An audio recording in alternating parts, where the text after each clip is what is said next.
everyone. My name is Ashley, and today I'm going to tell you a bit about how to identify Bencharong porcelain using a Bencharong bowl from the Victoria and Albert Museum as an example.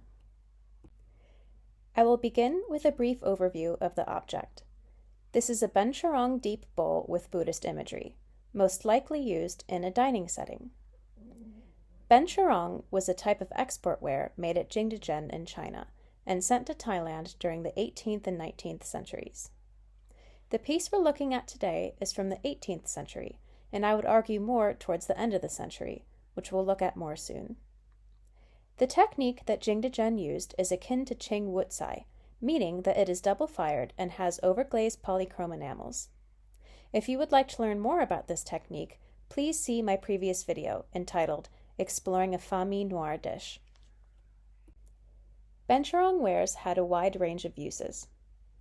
The first commissions for Bencharong porcelain came from the royal Thai court, who used these objects as dining wares, tea wares, spittoons, or containers for medicines or cosmetics. Bencharong wares were considered Thailand's most exclusive type of ceramics. No records of Bencharong commissions survive, so we don't know when exactly Jingdezhen began producing them, but they started appearing from the late Ayutthaya period and became popular during the early Bangkok period.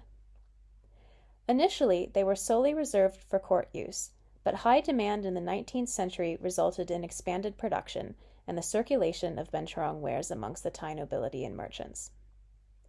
Bencharong ware was so popular that King Rama II, an amateur artist himself, attempted to create Bencharong pieces.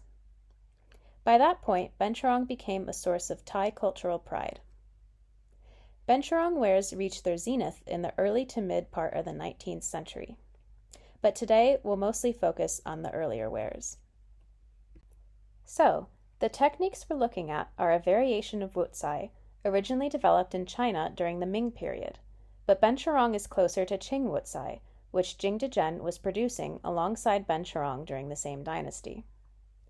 Bencharong is akin to a Thai version of famille verte, noire, or jaune. There are several primary differences between the Chinese and Thai versions. The first is that Bencharong exclusively uses overglaze enamels, meaning that there is never underglaze blue. The second is that Bencharong enamels cover the entire surface of the body of porcelain, resulting in extremely colorful objects. Lastly, the enamel is much thicker on Bencharong wares than on its Chinese counterparts. However, most of the production process is the same.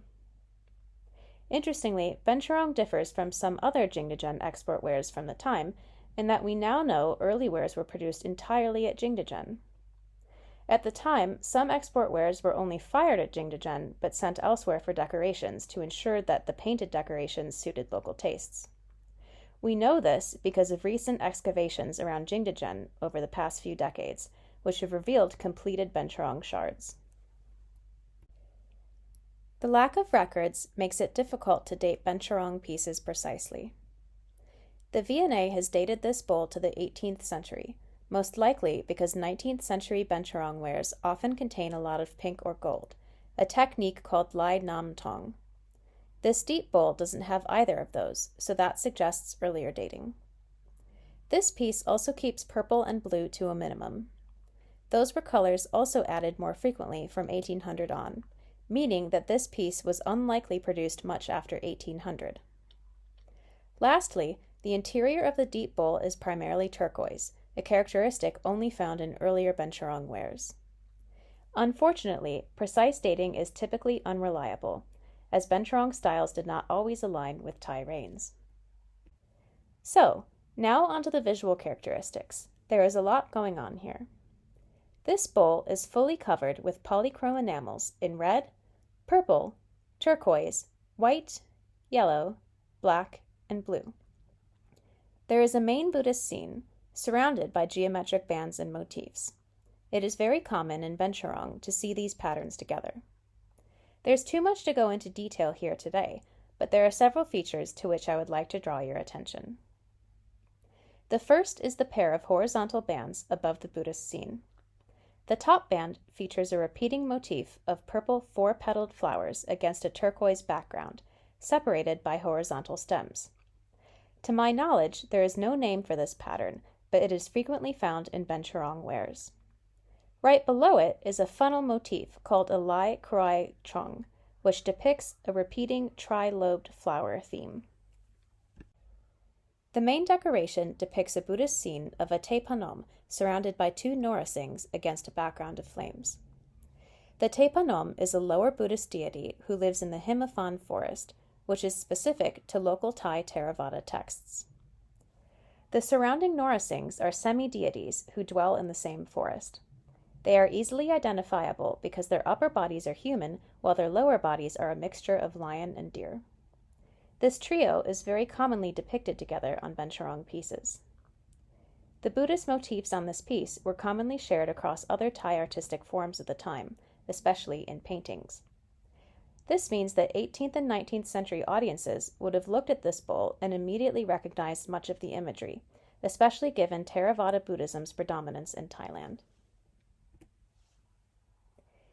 Having looked at this information, it's now worth asking, why pay attention to Bencharong wares? The biggest reason is that the topic is severely overlooked in modern Thai scholarship. There's only one art history book that's completely dedicated to the subject, and even that was only published within the last 6 years.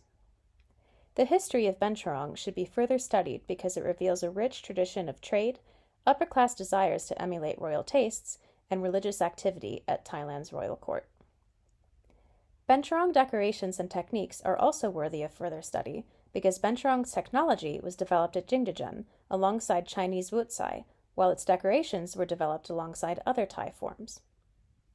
Further examination of Bencharong may result in a better understanding of these pieces, particularly of what it means for art to be considered Thai. Finally, here is some further reading if you're interested. Dawn Rooney's book is the most exhaustive to date on the subject. Thank you for watching, and as always, if you have any topic suggestions for future videos, please let me know in the comments.